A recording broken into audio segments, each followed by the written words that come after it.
Sobat, bertemu lagi kita di Bibir Pakde.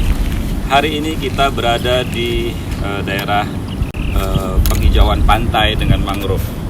Kalau dilihat di belakang, ini adalah daerah tanaman mangrove yang memang dibudidayakan sejak tahun 2019 ya, 2019. Baik Sobat, di sebelah saya kita ditemani oleh dua orang yang ahli mangrove ini. Pertama, Bapak Maman Sudirman Shud MM, Kepala Seksi Evaluasi DASHL BPDAS HL Batu Rusa Cilacap. Apa kabar Pak? Alhamdulillah sehat. Sehat Pak, dari wajahnya cerah, sehat. Sobat, di sebelahnya itu ada dosen dari manajemen sumber daya perairan Fakultas Pertanian Perikanan dan Biologi. Beliau adalah Pak Arthur Muhammad Farhadi. Iya. Apa kabar Pak? Alhamdulillah Pak, sehat. Biasa kami manggilnya Pak Arthur. Oke. Gitu Pak ya? Iya, betul Pak. Beliau adalah pengamat mangrove, peneliti mangrove, ya bisa kita katakan ahli mangrove. Dan hari ini kita coba bincang-bincang sedikit mengenai mangrove. Sobat, bahwa mangrove ini perlu kita ketahui keberadaannya sangat penting, ya, terutama bagi ekosistem laut. Ya, dia menjadi kunci ternyata. Nah, nanti mungkin Pak Arthur akan bisa banyak cerita di sana gitu ya. Dan kalau kita lihat lagi dari data yang pernah saya kulik-kulik ya, googling, ada sekitar 240 ribuan hektar kebun hutan mangrove ini sudah rusak ternyata, dan tersisa ada 33 ribuan yang tersisa. Begitu Pak Maman ya? Datanya benar ya, gitu kira-kira plus minusnya begitu ya. Artinya kerusakan mangrove ini sudah luar biasa. Mungkin sebagian orang di Bangka Belitung tidak merasakannya, dan mungkin ya cuek-cuek saja, dianggap ya itu kan hutan pinggiran, ya nggak ada artinya. Baik, kita cek lagi ke Pak Maman, bagaimana nih Pak? Siap. Jadi teman-teman sobat hijau, kami nyebutnya kalau bidang komunikasi di kebijakan di Kementerian Lingkungan Hidup dan Kehutanan di tahun 2021 kemarin pada tanggal 13 Oktober itu diterbitkan SK Menteri tentang peta mangrove nasional. Yang spesifik di sini adalah peta dengan skala 1:25.000. Itu petanya seluruh Indonesia, kemudian ada peta per provinsi. Ada dua. Ada satu hal yang penting di dalam kaitan penyusunan peta mangrove nasional itu, kita menggunakan SNI 7717 tahun 2011. Itu menggunakan 5 klasifikasi kerapatan. Namun kita lakukan revisi SNI itu dengan 7717 tahun 2020 dengan 3 klasifikasi kerapatan: lebat, sedang, dan jarang. Nah ini yang jadi, kenapa dibuat 3? Biar lebih intensif memantau, melihat secara klasifikasinya, sehingga tidak lagi ada dikotomi ini nggak masuk kritis, ini nggak kritis nih ya. Jadi yang disebut kritis itu sudah jelas jarang dan sedang, 2. Yang lebat ini yang perlu kita jaga, yang 2 ini yang perlu kita lestarikan. Dalam peta mangrove 2021 di Babel ini ada 67.000 hektar. Yang lebatnya ada 65.000. 2.000 itu terbagi jarang dan sedang. Namun potensi yang tadi rusak itu ada sekitar 7.000 ya. Namun di minggu-minggu ke depan ini kita lakukan updating. Jadi peta mangrove nasional itu diupdate. Berarti kalau berdasarkan updatean yang terakhir, angka tadi ya 240 itu sudah berkurang ya? Kita lakukan rehabilitasi tahun 2021. Ya, sudah mulai berkurang. Tapi ada penambahannya. Ya. Dengan situasi ekonomi, inovasi ekonomi tambang di Bangka Belitung dengan harga timah yang naik melambung itu linear dengan bertambahnya lokasi yang jarang dan rusak. Terutama di mohon maaf, satu kabupaten yang zonanya potensi tambang. itu sangat mendekati 15.000. memang berbanding lurus ya. Berbanding lurus. Jadi kalau ibarat timbangan saling bergantian. Iya. Terus sebenarnya Pak, yang bertanggung jawab terhadap kerusakan mangrove ini kalau di Bangka Belitung memang di BPDH ya, BPDAS ya, BPDAS ya, atau gimana? Dari 67.000 sebenarnya ada 51.000 yang di APL. Ini yang jadi penting. Area penggunaan lain atau haknya 14.000-nya itu di kawasan. Jadi 51.000 ini yang secara otonomi undang-undang jelas ada di pemerintahan. 14.000-nya ada di KLHK. Namun untuk pengelolaan juga kita delegasikan ke provinsi dengan KPH di kabupaten. Berarti memang dengan tanggung jawab itu tentunya BPDAS juga mempunyai program-program itu. Kira-kira apa aja Pak ya? Yang sudah kita kerjakan nih 2019 seperti yang dikatakan kita nih di tanaman mangrove kami. Ya, alhamdulillah dengan bantuan teman-teman kelompok di Batu Ampar ini secara bahu-membahu teman-teman melakukan penanaman dan penjagaan. Terus kita lanjut 2020 sampai ke 2021 kita lakukan. Di sini hampir luasnya 130 hektar yang sudah kita hijaukan. Makanya kami ajak di lokasi ini agar nampak bagaimana rehabilitasi mangrove itu kita lakukan. Ini berarti sudah berapa tahun Pak? Ini 4 tahun juga. Depan ada yang 3 tahun, ada yang 2 tahun, ada yang setahun. Dari apa pengalaman yang menanam? Ini kan masyarakat yang menanam. Betul, ya? betul. Apa sih Pak yang mereka peroleh dengan menanam? Terus terang di hampir semua lokasi di Bangka Belitung kami melakukan penanaman. Pak Arthur lebih paham yang ahli mangrove. Jadi keberhasilan penanaman itu ditentukan oleh 3 hal. Pertama, alat pemecah ombak. Kita ini provinsi kepulauan. Iya. Yang bentengnya seharusnya mangrove, benteng daratannya. Hilang sebagian. Iya. Kemudian tanaman itu sendiri. Dan ketiga adalah usaha pemberdayaan masyarakatnya. Kalau dari mangrove, mungkin teman-teman kelompok hanya mendapatkan HOK hasil harian orang kerja saja. Namun di sisi lain dengan bertambahnya akar, tumbuh tinggi mangrove ini ada 2 hal setidaknya yang bisa mereka dapatkan. Pertama, ada kepiting bako yang pada saat surut itu bisa kita kejar sebagai Itu harganya tinggi. harganya tinggi. Sekarang pasaran di sini di pengumpul itu sudah 130. Tapi kalau sudah di rumah makan seafood sudah 200. Udah. Yang masih hidup, Ya, yang ya. matang sudah 400 sampai 400. Ya, artinya dengan menanam mangrove ini sebenarnya pertama ekosistem mulai membaik, kemudian abrasi bisa kita kurangkan. Karena memang kita bincang-bincang dengan PT Timah juga mengatakan bahwa dampak dari penanaman itu juga salah satu adalah abrasi itu. Nah, abrasi itu bisa dikurangi tentunya dengan tanaman mangrove ini. Jadi itu pun sudah mulai ya. Saya lihat juga ini abrasi kan. Jadi kalau sebelah sana itu Orang kota Pangkal Pinang Kota nih. Pangkal Pinang itu parah itu abrasinya. Saya sering main di sana tuh Pak. Wah, itu parah itu abrasi. Berarti mungkin perlu ditanami mangrove itu. Ya, sekarang sedang kita terus lakukan. Yang agak lucu itu sekarang di bulan 7, di bulan 3, bulan Maret itu saya jalan-jalan di pantai Perpat Mati. Bulan 3 itu jalan-jalan. Ada pohon kelapa paling ujung pinggir pantai. Iya. Kemarin saya ke sana dan sudah tumbang. Jadi 4 bulan saja sudah bisa menjatuhkan pohon kelapa yang besar. Dan dulu cemarannya besar-besar betul, dan sekarang sudah ya tinggal berapa pohon. Informasi dari masyarakat 2017 ke 2022 itu sudah 1 kilo yang hilang daratannya. Bayangkan, itu baru daratan, belum rupiah kalau dibandingkan kita harus menghijaukan kembali. Ya. Sebenarnya mangrove ini untuk wisata luar biasa juga. Ini sebenarnya kalau misalkan ada perahu kecil bisa lewat gitu ya, Ya, asik juga asik gitu. juga. Main kano. Jadi wisatanya juga Betul. berbeda dengan yang umumnya. Ya.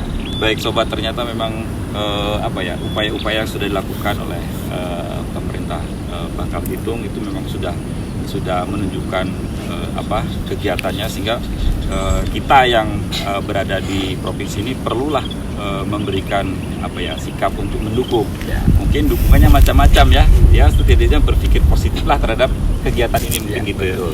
Mungkin saya sedikit ke Pak Arthur nih sebagai peneliti mangrove. Pak Arthur, Ada yang mengatakan, oh itu hutan mangrove. Ada yang mengatakan, oh itu hutan bakau. Ya. Beda nggak sih? Atau gimana sih itu sebenarnya? Baik, pertama ketika kita berbicara mangrove itu, dia merupakan kumpulan dari beberapa spesies, Bapak. Jadi di situ kan ada namanya zonasi, seperti tadi yang disampaikan Pak Maman. Ketika kita melakukan penanaman, hendaknya kita memperhatikan zonasi-zonasi yang sudah ada. Tadi ketika kita berbicara mangrove, berarti segala sesuatu yang ada di kawasan tersebut atau ekosistem tersebut. Ada beberapa seperti yang paling ujung, biasanya dia substratnya berpasir, itu ditumbuhi oleh Avicennia secara umum seperti itu, Pak.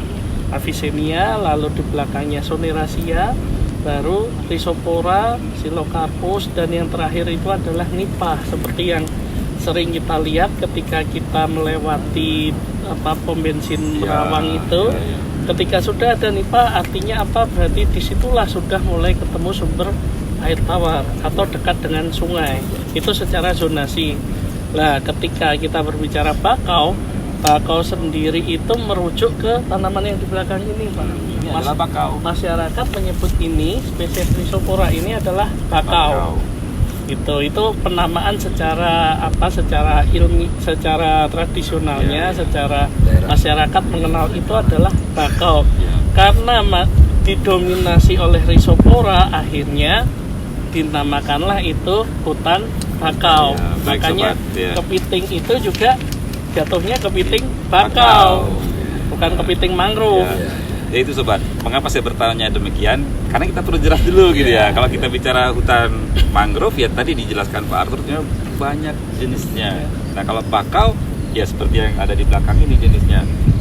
Jadi Pak Arthur, riset yang sudah berjalan mengenai apa saja Pak? Kalau kebetulan yang sudah saya lakukan adalah pertama, kita sudah melihat bagaimana sih indeks kesehatan mangrove, terutama di pantai timur Bangka. Ini kan termasuk pantai timur Bangka ya Pak ya. Itu kita sudah melakukan beberapa riset. Hasilnya menunjukkan bahwa di kawasan ini mangrove-nya masih bagus. Akan tetapi seiring bertambahnya waktu, tadi seperti disampaikan Pak Maman, ada linearitas Pak. MHI atau Mangrove Health Index ini lama-lama turun.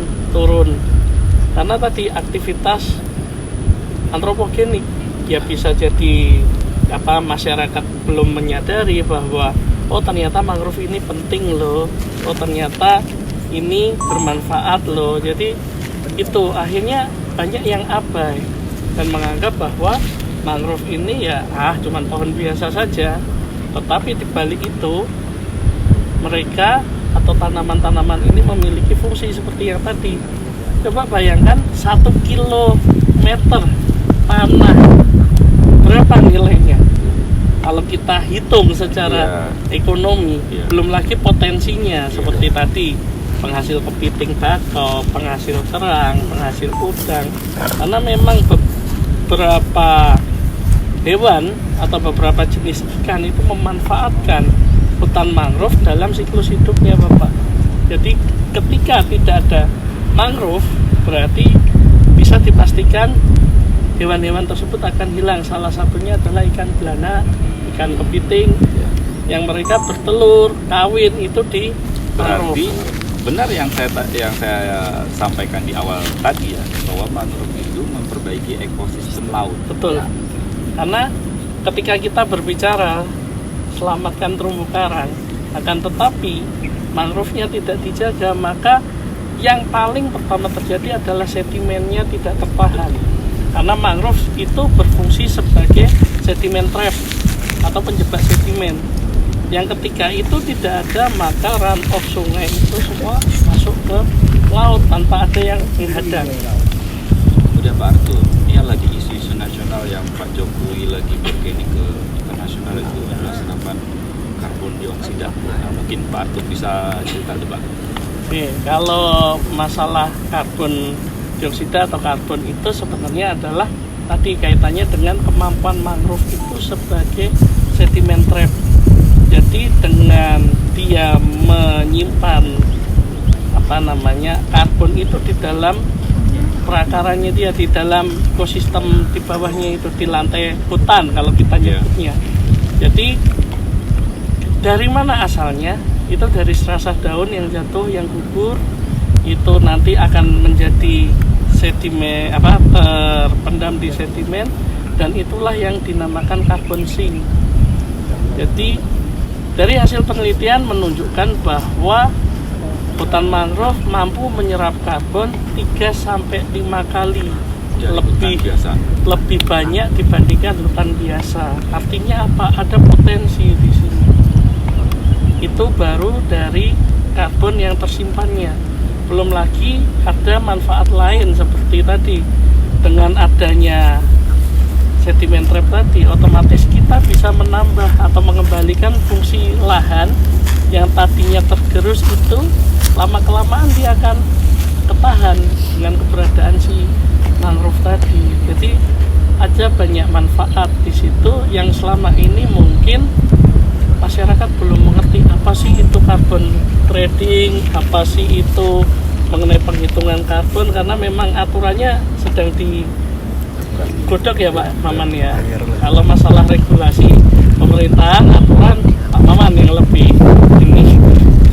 Berarti sobat, luar biasa manfaatnya ya. Kalau kita bicara memperbaiki ekosistem laut tadi, berarti ini dari yang kecil-kecil ada, kemudian hewan yang lebih besar ada, yang besar juga ada. Saya dengar ada, kalau hiu itu ada hubungannya dengan ini Pak, dengan mangrove. Kalau hiu tidak ada Pak, ya? Tidak ada, karena dia totally hidup di. Tapi ada hubungannya kalau diurut-urut ekosistemnya. Kalau diurut-urut pasti ada Pak, ada. karena hiu memakan ikan yang notabene ikan ini dalam siklus hidupnya itu memanfaatkan kawasan mangrove, karena mangrove sendiri fungsinya sebagai feeding ground atau areal untuk mencari makan. Terus areal ini dia memijah atau nursery ground, lalu dia areal untuk asuhan. Jadi dia selain berfungsi sebagai tempat seperti restoran, dia juga sebagai tempat makan, sebagai tempat dia memijah, sebagai tempat dia membesarkan tubuhnya untuk tumbuh dan berkembang. Jadi ketika tidak ada mangrove ini, maka fungsi-fungsi tadi akan digantikan oleh siapa, pertanyaannya. Jelas sekali sobat, bahwa manfaat luar biasa ya. Kalau kita mengenyampingkannya, berarti ya kita membiarkan kerusakan lingkungan itu terjadi.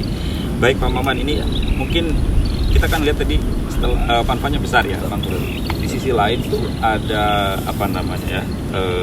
ada pihak lain yang juga memanfaatkan wilayah ini untuk kegiatan ekonomi. Betul. Nah, bagaimana secara kebijakan mengaturnya? Dengan adanya situasi kondisi banyak pihak yang bergerak di pantai, di zonasi mangrove, kami dari Kementerian Lingkungan Hidup dan Kehutanan membuat kebijakan untuk kelompok kerja mangrove daerah atau KKMD yang disahkan oleh Gubernur. Alhamdulillah di Bangka Belitung sudah terbentuk. Itu pada tanggal 10 Mei 2022 Pak Gubernur sudah membuat SK KKMD. Unsur dari struktur KKMD selain pemerintahan juga ada lembaga masyarakat, swadaya masyarakat, ada pendidikan, akademisi juga masuk. Pak Arthur ini bagian dari KKMD, malah izin padekan sebagai ketua pengembangan. Nah, jadi melalui KKMD inilah kami ingin lebih melakukan aktivitas yang lebih mendalam bagi masyarakat, baik dari aspek data, publikasi maupun rehabilitasinya. Makanya di KKMD kami sangat betul-betul terbantu oleh kehadiran teman-teman akademisi dari UPB, Pak Dekan, Pak Arthur, yang sudah mewarnai apa yang sebenarnya terjadi di Bangka Belitung dan hal-hal apa yang bisa kita lakukan dalam jangka pendek dan jangka menengah. Kalau jangka panjang saya kira sudah bisa kita imajinasikan, tapi yang jangka pendek, yang pertama adalah bagaimana menjaga, melestarikan mangrove yang masih ada. yang tersisa. Ini yang Jangan sampai rusak. Karena kalau nanam baru, ya butuh waktu. Butuh Kemudian waktu. kadang-kadang matinya. effortnya banyak, matinya Iya, banyak. iya. Apalagi di Bangka Belitung sebagai kepulauan, posisi pantai dan gelombangnya itu begitu mendekati September ke Desember luar biasa. Dan itu bukan waktu yang tepat untuk menanam. Sehingga dari Juli ke depan ini kita akan coba lakukan yang jangka pendek. Kita akan mengajak masyarakat Kota Pangkal Pinang, salah satu kelompok masyarakat, kita akan coba fasilitasi mereka untuk belajar bagaimana membangun hatchery kepiting bakau, bagaimana melakukan pembudidaya pembesaran bakau, bagaimana memanfaatkan hutan bakau yang sudah ada sebagai breeding dari kepiting bakau itu sendiri. Pak Maman, keberadaan UBB itu berasa nggak selama ini? Ada kerjasama nggak sih sebenarnya? Ya. Mungkin Pak Maman bisa cerita. Kami di BPDAS terus terang sangat terbantu dengan teman-teman di UBB, terutama teman-teman mahasiswa yang melakukan magang, KKN. Sejak adanya UBB yang terus melahirkan generasi, kami mendapat banyak informasi, data dan hasil kajian beberapa lokasi yang mungkin belum kami pandang penting, ternyata hal itu Ada ditemukan. informasi yang diberikan. Diberikan. Alhamdulillah di tahun 2022 awal ya, Pak Artul ya, awal. kami BPDAS dan Rektor UBB melakukan MOU, sehingga dapat kami sampaikan kepada teman-teman bahwa BPDAS adalah rumah kedua bagi seluruh mahasiswa UBB. Alhamdulillah. Jadi ada kerjasama yang harmonis gitu ya, Pak Maman ya. Baik sobat, kerusakan lingkungan terutama hutan mangrove itu harus kita sikapi bersama.